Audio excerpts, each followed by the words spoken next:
वैसे तो पढ़ने का कोई समय निश्चित नहीं होता है, मगर कई बार आप यदि कोई बहुत ही अच्छी कंपटीशन की तैयारी कर रहे हों या कोई कठिन परीक्षा में सफल होना चाहते हैं तो आपको पढ़ने का एक वक्त निर्धारित करना पड़ता है।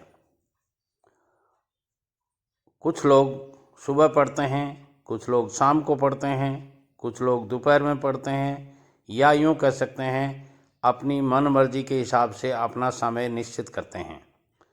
मगर शास्त्रों में जो बताया गया है उसके हिसाब से यदि आप ब्रह्म मुहूर्त में उठ करके पढ़ते हैं तो उस समय पढ़ी हुई चीज़ आपको अच्छी तरह याद होती है। ऐसा शास्त्रों में आज से नहीं हजारों हजारों साल से लिखा हुआ है, और हमारे पुराने ऋषि मुनि उसी समय उठकर अपना भजन वगैरह या स्वाध्याय वगैरह करते थे।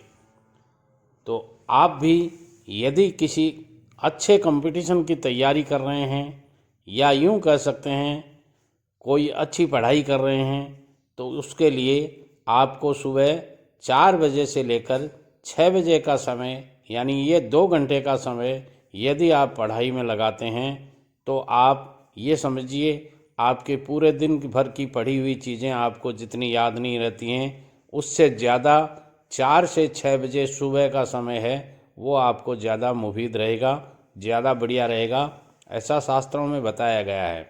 और आज भी अपने ऋषि मुनि इस बात को अच्छी तरह से समझते हैं, मानते हैं, और ज़्यादातर अध्यापक आपको यही सलाह देते हैं।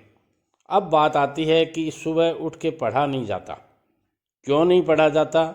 इसका कारण एक ही है कि आप लोग उठते ही सुबह सीधा पढ़ना शुरू करते हैं।